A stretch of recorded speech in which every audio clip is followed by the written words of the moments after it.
周朝可能是中国历史上死得最慢的王朝。公元前771年，周幽王被杀，首都镐京被攻破，西周灭亡。可奇怪的是，周朝并没有立即退出历史舞台，而是搬到洛阳，又坚持了500多年。问题是，这500多年里，真正统治天下的到底是不是周天子？春秋时期，诸侯打仗，周天子管不了；战国时期，各国称王，周天子拦不住。后来秦国灭了周王室，天下甚至没有多少人觉得发生了改朝换代。一个王朝明明还活着，却早已没人听他的。大家好，我是你们的读史官诸葛不亮。今天我们接诊一位特殊病人，患者姓周，名朝，大约出生于公元前1046年，正式死亡于公元前256年前后，病龄接近800年。他的病历极其复杂，因为这位患者曾经出现过一次心脏停泊，却被诸侯强行抢救回来。抢救以后，虽然恢复了呼吸，却从此长期瘫痪。他的死亡证明上可以写犬戎入侵，可以写周幽王失政，也可以写秦国灭周。但这些都只是最后发生的事情，真正杀死周朝的是他最成功的制度。那么现在开始验尸。首先进行第一项检查，检查周朝的骨骼系统。检查结果显示，这位病人患上了严重的骨质疏松，而病因正是他赖以建立天下的分封制。周朝能够迅速控制商朝留下的广阔区域，靠的不是成熟官僚体系，而是把土地和人口分给亲族、功臣与旧贵族，让他们建立诸侯国。这套制度在西周初期非常有效。周天子不需要在每个地方建立县政府，也不需要派大量官员长期驻扎，只需要把亲戚安排过去。周公、赵公、姜太公等政治集团各自负责一片区域，形成一张由血缘、婚姻和政治效忠组成的统治网络。换成今天的话说，周天子不是直接管理全国，而是发展加盟商。总部负责品牌、礼制和合法性，各诸侯负责当地经营、征税、征兵和镇压、反抗。只要加盟商认总部，整个系统就能快速扩张。问题是，加盟店开久了，都会觉得自己才是老板。第一代诸侯可能是周天子的兄弟、叔伯和功臣，第二代还有感情，到了第10代，双方只剩族谱上的关系，血缘并不会随着时间越来越亲，只会越来越像一份没人愿意认真看的历史档案。诸侯国拥有自己的土地、军队、官员和人口，理论上服从周王室，实际上却具备独立国家的大部分功能。周朝最大的结构性疾病由此出现。周王室为了控制天下，把控制天下所需要的力量分给了诸侯。分封制在创业阶段是快速扩张的骨架，到了守业阶段却逐渐变成骨质疏松，骨头看上去还连在一起，实际内部早已出现大量空洞。骨骼系统检查结束，接下来进行第2项检查，看看周朝的免疫系统。结果发现，维持整个王朝秩序的宗法礼制正在逐渐失去作用。分封制并不是单独运行的，它还配套了一套宗法与礼制。周天子是天下的大宗，诸侯是各自封国内的大宗，卿大夫和士再按照层级依次排列。每个人都有自己的位置、身份和礼仪规格，谁能祭祀什么祖先，谁能使用什么礼器，谁能带多少兵车，谁见到谁应该行什么礼，都有基本秩序。这套体系最聪明的地方是把政治等级包装成家庭伦理。诸侯服从周天子，不只是因为对方强大，还因为周天子在名义上是宗族中的最高家长。反抗天子不仅是政治造反，也可以被解释成伦理不孝。可宗法系统有一个致命前提，家长必须像家长。周王室如果拥有足够实力，礼制就是秩序；周王室一旦衰弱，礼制就会变成谏议。春秋时期最明显的变化就是诸侯开始不断突破礼制等级，诸侯之间互相征伐，强国召集会盟。齐桓公、晋文公等霸主实际上承担了维持国际秩序的角色，他们表面上尊王攘夷，实际上等于在说天子身体不好，以后公司会议由我们代为主持。到了战国，诸侯更是陆续称王，原本天下只能有一个王，后来齐王、魏王、秦王、楚王遍地都是。周天子的最高称号逐渐从独家品牌变成通用商标。一个等级制度最危险的时刻，不是有人公开宣布废除它，而是所有人仍然在口头尊重，却在实际行动中完全无视。周朝的免疫系统没有突然崩溃，而是逐渐失去识别敌我的能力。所有人都说自己尊重周礼，但所有人都在破坏周礼。免疫系统已经失效，接下来检查第三个部位，也就是周朝的心脏系统。检查结果更加严重，王基不断萎缩，财政长期衰竭，整个王室已经出现严重贫血。一个王朝要有权力，不能只靠礼仪，还得有土地、人口、军队和财政。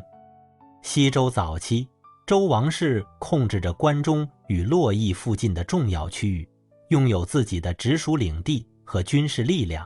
可随着时间推移，王室不断赏赐、分封和失去土地，直接控制区域越来越小。这就像一家总部不断把优质资产拆分给子公司，最后总部只剩办公楼、牌照和一间会议室。王基缩小以后，周天子面临三个问题：第一，没有足够的财政收入；第二，没有足够的直属军队；第三，没有能力惩罚不听话的诸侯。权力最现实的部分，从来不是别人见到你时行多大的礼，而是你下达命令以后，对方不执行会有什么后果。到了东周，周天子经常要依靠郑国、晋国等诸侯保护，甚至需要向诸侯求取财物。周平王东迁本身也是在晋、郑、秦等势力支持下完成的。天子从诸侯的主人，逐渐变成需要诸侯供养的精神领袖。这相当于董事长每年召开股东大会，座位还在最中间，但打车回家的钱得找下面的分公司报销。心脏还在跳，可已经无法把血液送到全身。检查完心脏，再检查第四个部位，周朝的神经系统。结果发现，周人当年为了灭商而提出的天命理论，正在对自身产生严重的逻辑反噬。周朝灭商以后，提出了一个极其重要的政治理论，那就是天命。商朝强调祖先神与商王之间的特殊关系，周人则告诉天下，天命并不永远属于一个家族，统治者如果失德，上天就可以收回授权，把天下交给另一个家族。这套理论帮助周人解释了一个尴尬问题：商朝统治了几百年，周人凭什么推翻他？答案是，不是周人造反，而是商朝失德；不是周人抢夺天下，而是上天更换了代理人。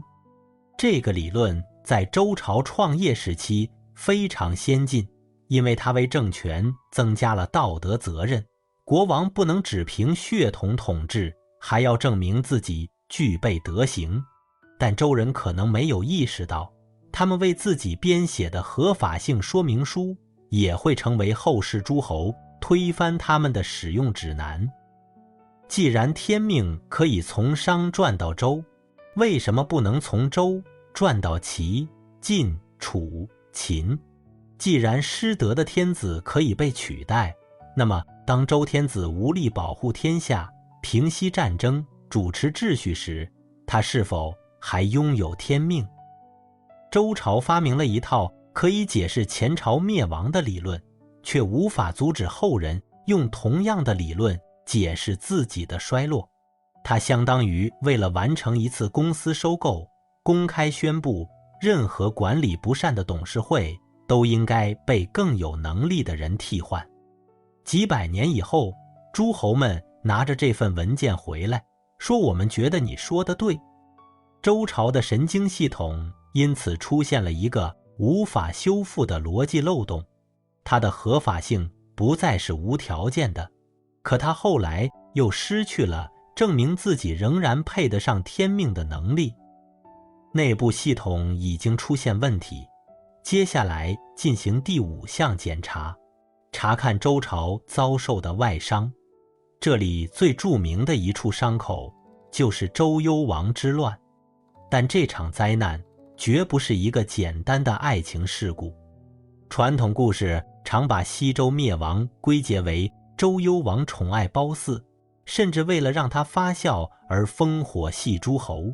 这个故事很有戏剧性，昏君、美女、烽火、亡国，人物齐全，节奏紧凑，特别适合后世改编。但从政治结构来看，西周的灭亡远比斗美女笑复杂。周幽王废掉申后和太子宜臼，改立褒姒之子伯服，直接破坏了王室继承秩序，也得罪了申后背后的申国势力。申侯随后联合申与犬戎进攻周幽王，也就是说，犬戎不是突然从山里冲出来的随机怪物，而是被卷入王室继承冲突的外部军事力量。这不是一个男人为了女人毁掉国家，而是一场王位继承危机、外戚集团冲突、诸侯离心和边疆压力共同引发的政治爆炸。烽火戏诸侯是否完全可信，历来存在讨论。即便接受传统记载，它也不能解释西周为何一次失败就迅速崩溃。真正值得追问的是，为什么诸侯不愿意救？为什么申侯敢把外部力量引进来？为什么王室内部一次继承争议就能把整个首都防御体系摧毁？答案不是褒姒太漂亮，而是周王室与诸侯之间的信任已经严重破裂。褒姒最多是病历里最醒目的名字，却不是病灶。外伤检查结束，接着进行第6项检查，查看周朝的下肢系统。这里发现了一个永久性损伤。平王东迁以后，周王室基本失去了独立行走的能力。周幽王被杀以后，诸侯拥立太子宜臼视为周平王，随后王室东迁洛邑，西周结束，东周开始。传统叙述容易把东迁看成一次普通搬家，实际上它更像周王室被迫放弃核心资产。关中原本是周人的根据地，是周朝宗庙、王基和军事体系的重要基础。迁往洛邑以后，周王室失去了旧都周边的许多土地，也失去了对西方地区的直接控制。更严重的是，东迁不是周天子凭自身力量完成，而是依靠诸侯护送和支持。从那一刻开始，天下人都看清楚了一个事实：天子需要诸侯保护。过去是诸侯来朝见天子，现在是天子需要看诸侯脸色。权力关系表面没有改变，实际已经倒转。周平王为了获得支持，需要赏赐土地和政治地位。秦襄公因护送平王东迁而获得封赏，并被允许夺取岐山以西的土地。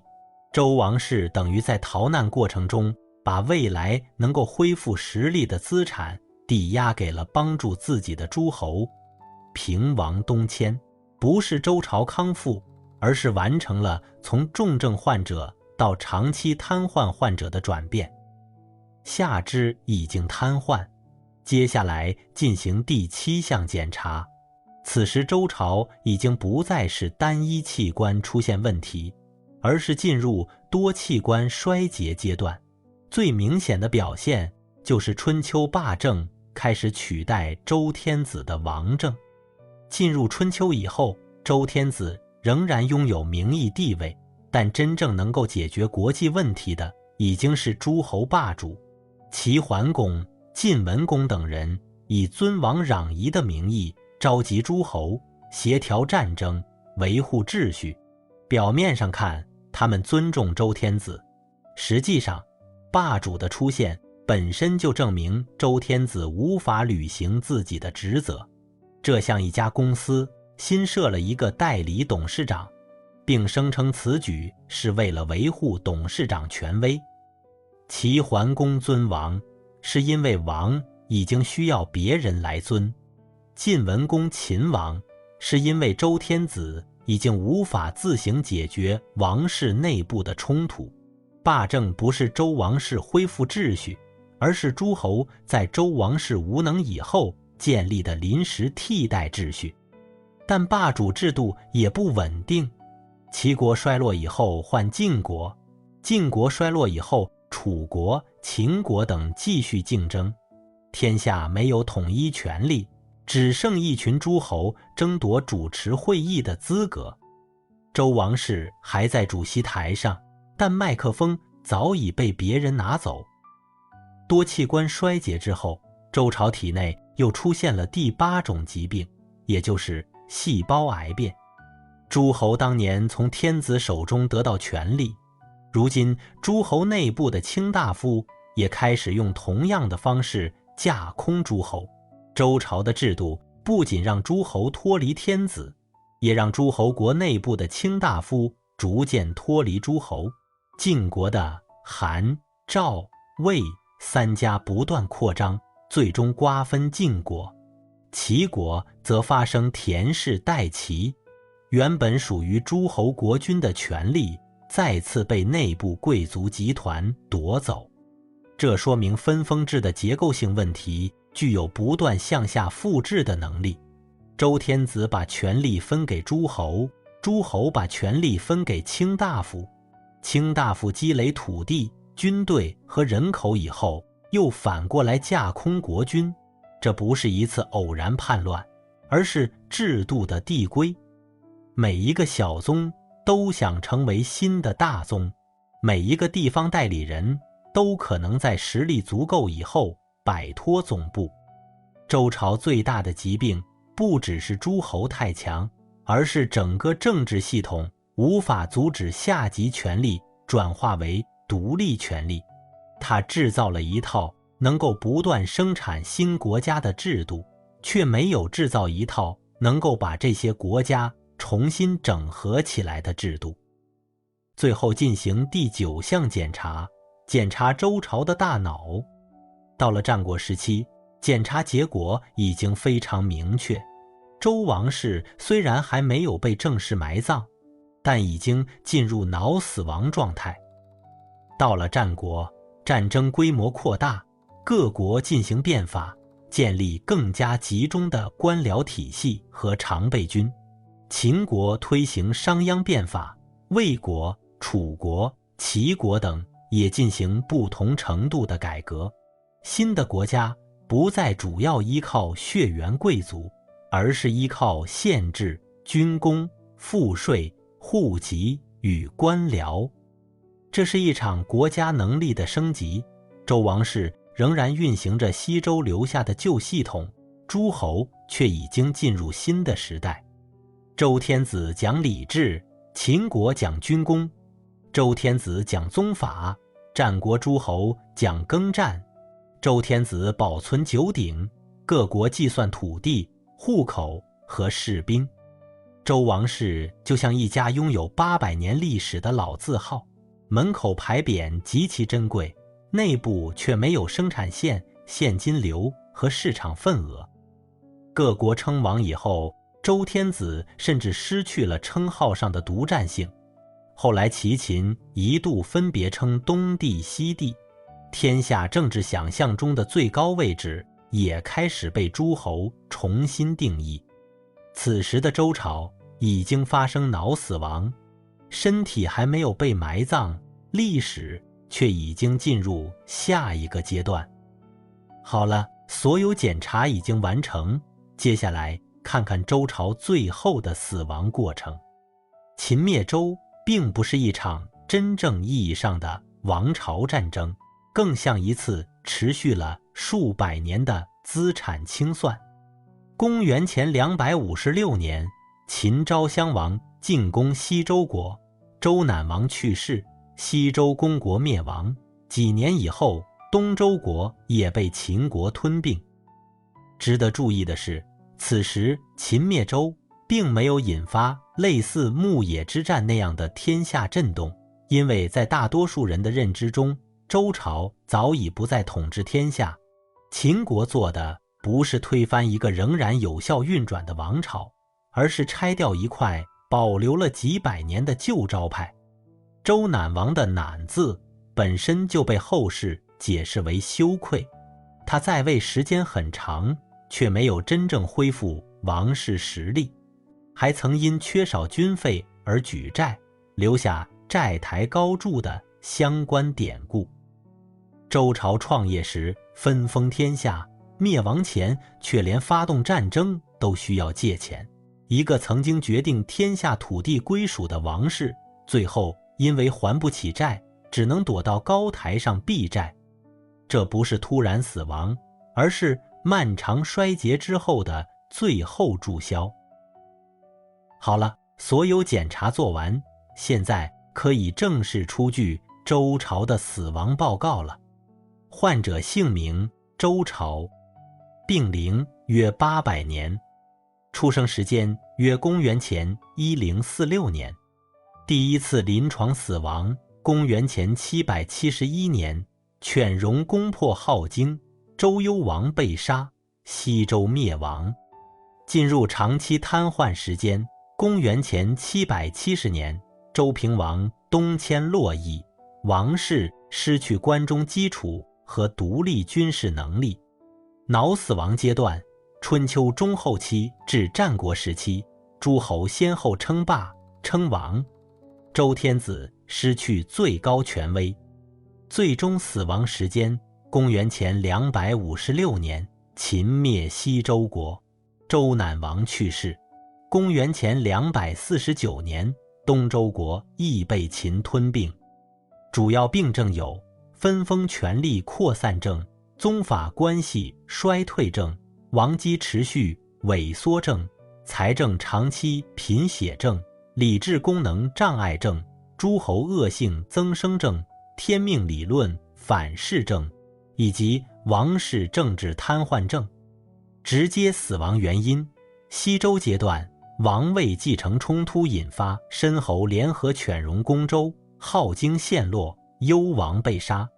东周阶段，王室土地、军队和财政不断丧失，最终被秦国吞并。深层死亡原因：周朝为了在广阔区域建立统治，通过分封制把土地、人口和军事权交给诸侯。随着血缘关系淡化，诸侯逐渐成为独立政治力量，王室无法建立直接行政体系，又不断失去王基和财政来源，最终只能依靠礼制与天命维持名义权威。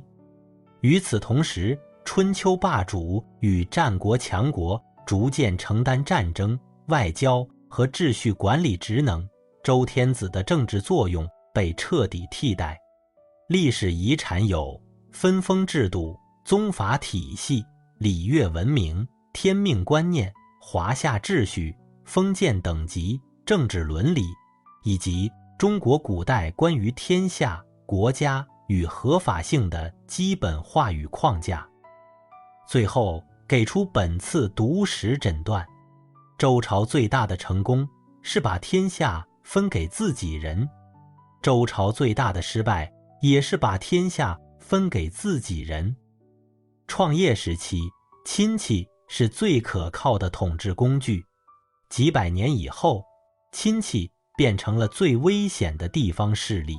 周天子以为血缘可以永久维持忠诚，却忘了时间会把亲兄弟变成远房祖先，把共同创业变成历史传说。周朝还发明了天命，告诉天下，统治者如果失德，就可以被替换。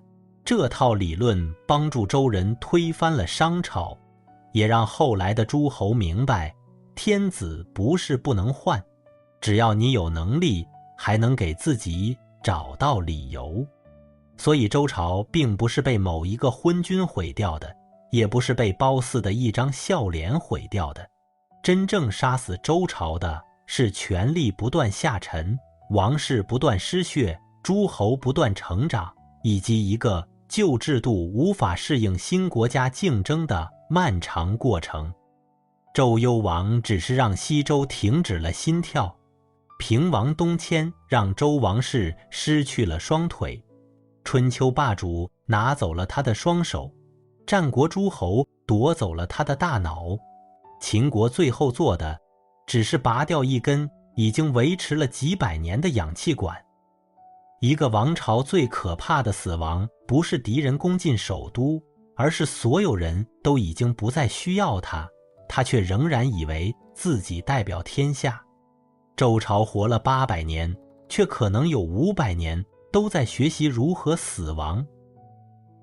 好啦，今天的周朝验尸完毕，这份朝代死因报告正式归档。